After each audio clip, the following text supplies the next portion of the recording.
कार्यक्रम के पुण्यार्चक हैं परम गुरु भक्त परिवार।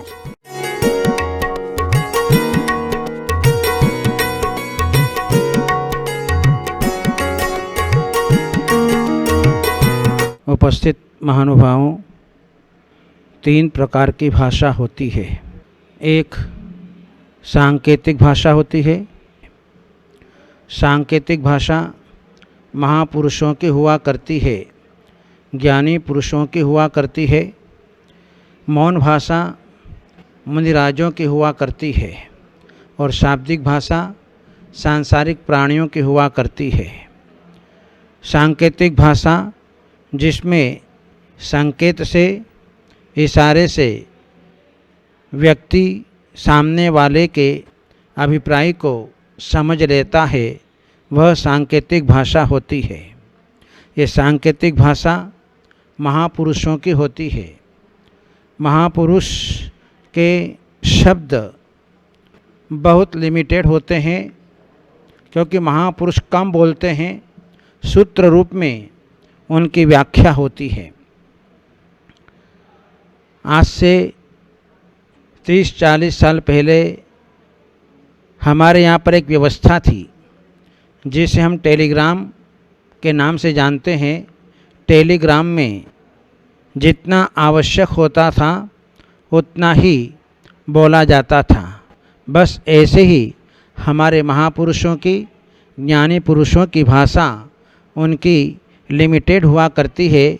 इसलिए उनकी भाषा का वजन प्राणियों के ऊपर पड़ता है और जो है उनके वचन प्रामाणिक होते हैं, पूज्य होते हैं और सभी लोग उनके वचनों को जो है सम्मान देते हैं। ये जो है हमारी सांकेतिक भाषा और मौन भाषा हमारे मुनिराजों की होती है। मुनिराज प्राय करके मौन ही धारण किया करते हैं। मौन साधना उनको प्रिय होती है। इसलिए हमारे जितने भी साधु संत हैं वे रात में बोलते नहीं हैं। वे जो है दिन में ही जितना आवश्यक है उतना ही वचनों का प्रयोग करते हैं, भाषा का प्रयोग करते हैं। और वो भी हित मित प्रिय यदि बोलना पड़े तो इस प्रकार से उनके द्वारा बोला जाता है।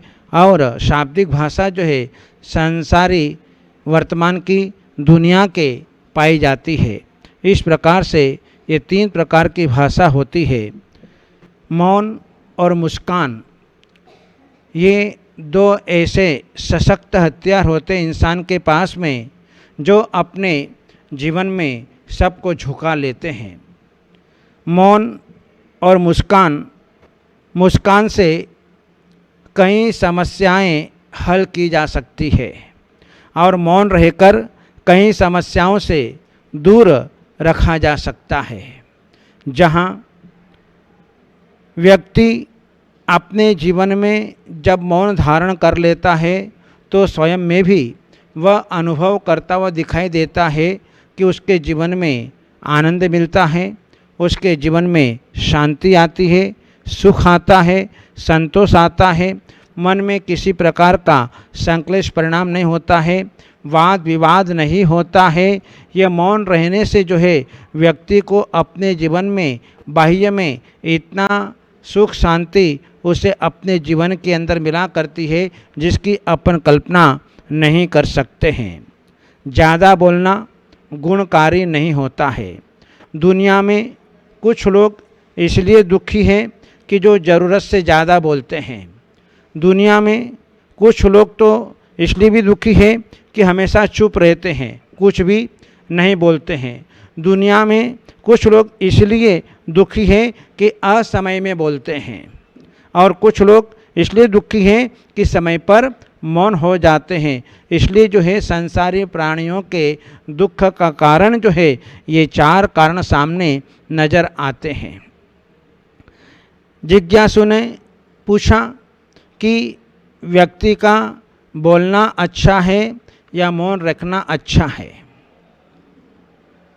लेकिन बोलना भी अच्छा है और मौन रहना भी अच्छा है।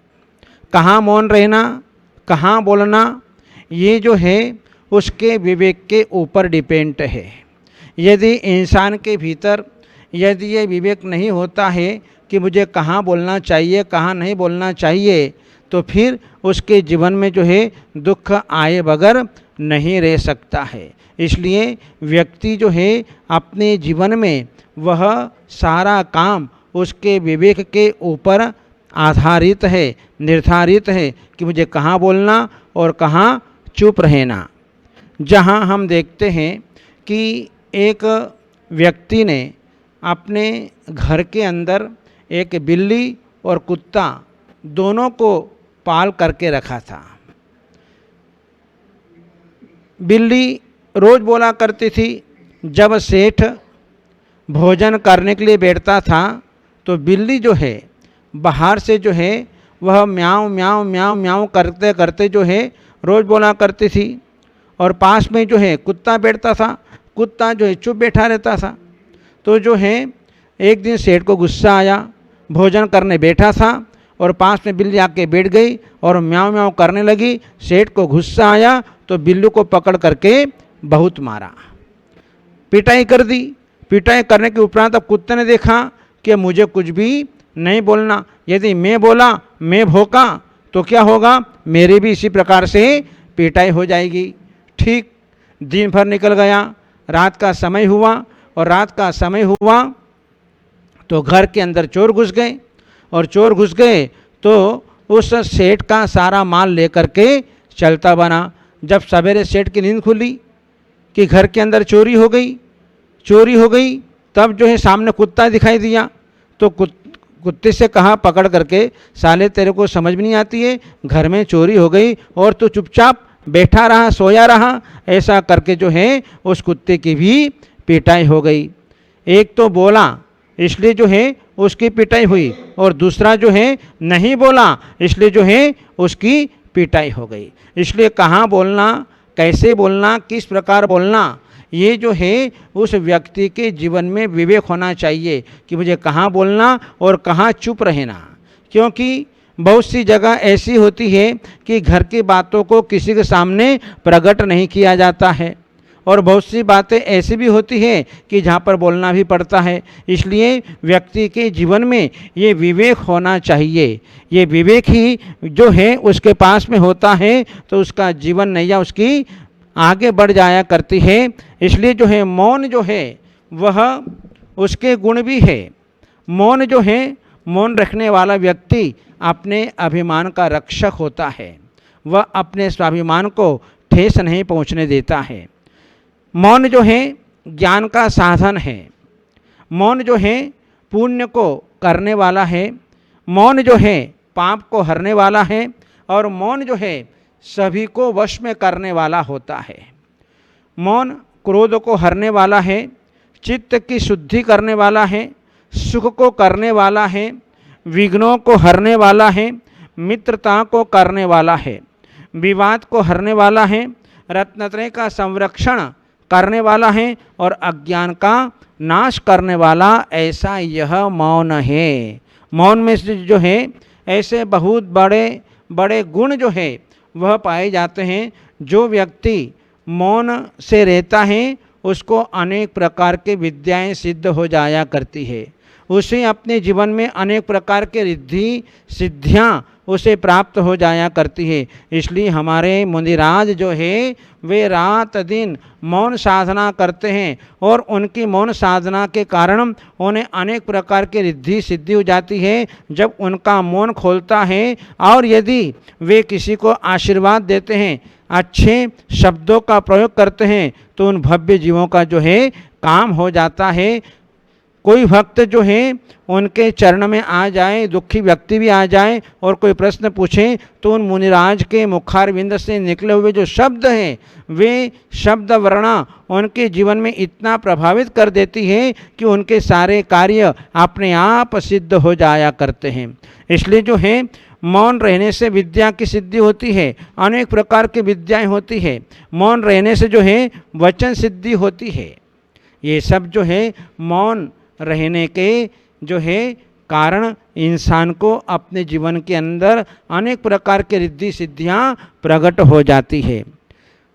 जहाँ मौन होता है वहाँ पर संक्लेश का अभाव होता है, उसके मन में किसी प्रकार से जो है संक्लेश का भाव नहीं आता है।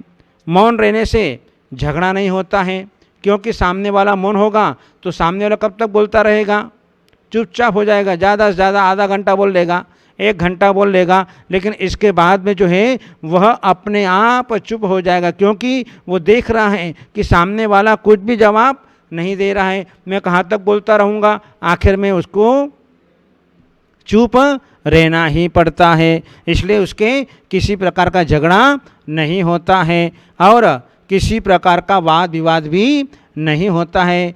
शांत भाव से जो है वह रहता है और हमेशा उसके संतोष प्रकट होता है। मौन रहने वाले व्यक्ति के जीवन में हमेशा संतोष प्रकट होता है और वैराग्य और संयम का पोषण उसके द्वारा अपने जीवन के अंदर होता है। इसलिए जो है अपने जीवन के अंदर जो है ये अभ्यास बनाना चाहिए, क्योंकि अपन देखते हैं कि घर के अंदर वृद्ध लोग होते हैं और वे वृद्ध लोगों की आदतें होती है ज़्यादा बोलने की। अब जो है व्यक्ति अपने जीवन में वृद्ध हो चुका है, जहाँ उनका शरीर शिथिलता को प्राप्त हो गया है, इंद्रियां शिथिल हो गई है और जहाँ पर उनसे उठा नहीं जाता, बैठा नहीं जाता, बोला नहीं जाता, चला नहीं जाता, खाया पिया नहीं जाता। इस प्रकार से वृद्धावस्था में जो है ऐसी परिस्थिति होने पर उनके बोलने की आदत होती है। बोलने की आदत के कारण जो वे अपने स्वभाव से लाचार हैं, इसलिए वे अपने आप अपने जीवन में दुखी होते हैं। इसलिए जब हमारी भी वृद्धावस्था आए, वृद्धावस्था आने के पहले जो है अपने जीवन के अंदर इसी प्रकार से हर युवा लोगों को अपने जीवन में कम बोलने का अभ्यास अपने जीवन के अंदर करना चाहिए, ताकि वृद्धावस्था में जो है आप अपने बहू बेटों की जिंदगी में किसी प्रकार का हस्तक्षेप नहीं कर सके। प्रकृति ने जो है अपने जीवन के अंदर जो है हमारे नेत्र की ज्योति कम कर दी, क्योंकि हमें कोई चीज़ दिखाई न दे। हमारे कान इसलिए बहरे कर दिए कि हमें जो है बुढ़ापे में किसी के तिरस्कार के वचन नहीं सुनना पड़े, क्योंकि बुढ़ापे में आपने जो उनको मार्गदर्शन दिया, आपकी बात को नहीं माना तो बात फिर वापस सुनने में आई तो उनको भीतर संक्लेश होता है। इसलिए जो है प्रकृति ने जो है उनके कानों को बहरा बना दिया और जो है उनको जो है चलने फिरने की शक्ति भी कम कर दी कि अब जो है आप भाग दौड़ भी नहीं करना, क्योंकि आप भाग दौड़ करने जाओगे तो फिर आपको अपने जीवन में दुख का अनुभव होगा। इसलिए वृद्धावस्था आने के पहले हमें उन वृद्धों से अपने जीवन में ये सारे अनुभवों की बात अपने जीवन के अंदर सीख लेना चाहिए, क्योंकि बुढ़ापा हमारा भी आने वाला है। और बुढ़ापा कब आएगा, किसका कब आएगा, कोई पता नहीं है। पहले तो जो है एक उम्र पा करके बुढ़ापा आता था 80 साल में, 90 साल में, 100 साल में, लेकिन आज तो जो है 40 साल में ही बुढ़ापा नज़र आ रहा है, 50 साल में ही बुढ़ापा नज़र आ रहा है। क्योंकि आज जो है हमारे घुटनों में दर्द होने लग गया, हमारे पैरों में दर्द होने लग गया, हमसे जो है नीचे बैठा नहीं जाता, 24 घंटे जो है हमें जो है कुर्सी चाहिए, उसके बिना हम नीचे नहीं बैठ सकते हैं। आज जो है व्यक्ति ने अपने शरीर को इस प्रकार का बना लिया कि 24 घंटे जो है कुर्सी पर बैठा रहता है, उसकी कमर अकड़ जाती है। जहाँ खड़े खड़े जो है भोजन बनाते हैं, आज स्टैंडिंग किचन आ गए, जिसके कारण आज जो है व्यक्ति का शरीर अभी से बूढ़ा होने लग गया है। अब जो है रात में नींद नहीं आती है तो गोलियां खाते हैं। तो इस प्रकार से जो है ये वृद्धावस्था वर्तमान में जो है कब आएगी, किस समय आएगी, कोई पता नहीं। इसलिए अपने जीवन में वृद्धावस्था आने के पहले अपनी भाषा के ऊपर कंट्रोल कर लेना चाहिए, अपने मौन वृत्ति को धारण करना चाहिए और अपने बहू बेटी की जिंदगी में किसी प्रकार का जो है वह हस्तक्षेप नहीं करना चाहिए। क्योंकि यदि हस्तक्षेप करने जाएंगे तो तुमको तिरस्कार के वचन सुनने मिलेंगे। यदि तुम्हारे कान बहरे हैं तो तुमको कुछ भी समझ में नहीं आएगा। तुम्हारी ज्योति कम कर दी, वो गलत कर रहा है तो आपको दिखाई भी नहीं देगा। इसलिए जो है हम अपने जीवन में अभी से ऐसा अभ्यास बनाएं कि कम से कम वचनों का प्रयोग करें, मौन रखें, क्योंकि मौन रखने में प्राणियों को अपने जीवन में शांति ही शांति नज़र आती है। इसलिए हमारे महापुरुष ज़्यादा नहीं बोलते हैं, लिमिटेड शब्दों में जो है अपनी भाषाओं का प्रयोग करते हैं। अपन देखते हैं कि जो व्यक्ति लोक व्यवहार में भी ज़्यादा बोल करता है तो उसके वचनों को कोई सम्मान नहीं देता है। जिस प्रकार से किसी व्यक्ति को स्वस्तिक का आशीर्वाद दे दिया, अब वो स्वस्तिक का अर्थ समझा नहीं और वो मेढ़े की तरह देखता रहता है, क्या बोला क्या बोला क्या बोला। जिस प्रकार से जो है उस व्यक्ति को कुछ भी समझ में नहीं आता है, उसी प्रकार से जो व्यक्ति अपने जीवन में ज़्यादा बोलता है उसके वचनों की कोई कीमत नहीं होती है। इसलिए जो है हमारे तीर्थंकर भगवंतों ने हम लोगों के लिए, साधु संतों के लिए वह जो है मौन रहने का उपदेश दिया। और जो है हमें अपने जीवन में जो है वह जो जितना अधिक मौन रखता है उसके कार्य भी उतने जल्दी ही सिद्ध हो जाया करते हैं। इस प्रकार से मौन रहने से अनेक प्रकार के फायदे हमारे जीवन के अंदर दिखाई देते हैं। और मुस्कान जहाँ पर होती है तो मुस्कान से जो है हम हर व्यक्ति को अपना बना सकते हैं।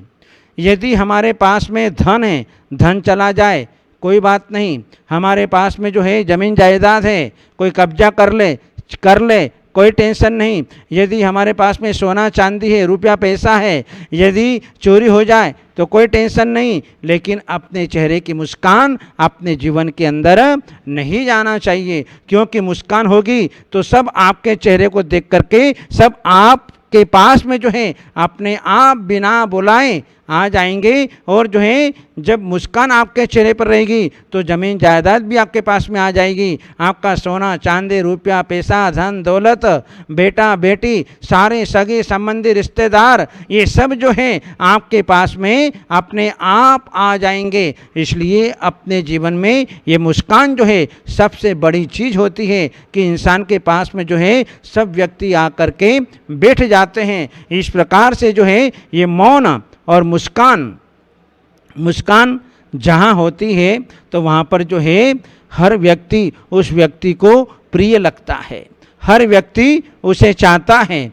लेकिन जो बड़बड़ करता है, जो उदास होता है, उसके पास में कोई भी बैठना नहीं चाहता और उल्टा जो है उसके पास से वह जीवन में दूर हो जाता है। इसलिए मौन और मुस्कान ऐसी चीज़ है कि दूर गई वस्तु भी हमारे पास में वापस आ जाती है। इसलिए जो है हमें मौन और मुस्कान ये दो हमारे सशक्त अस्त्र हैं।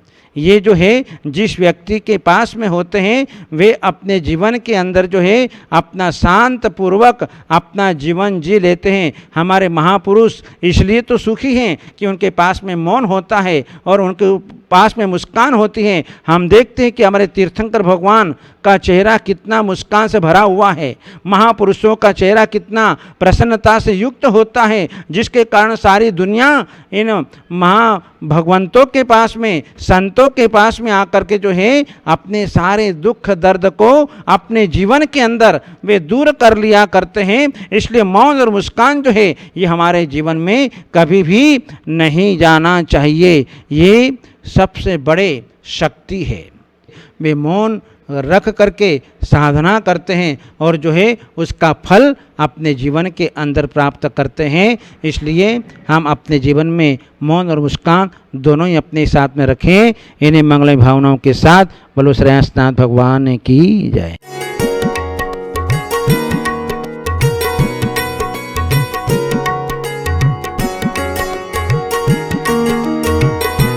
इस कार्यक्रम के पुण्यार्चक थे परम गुरु भक्त परिवार।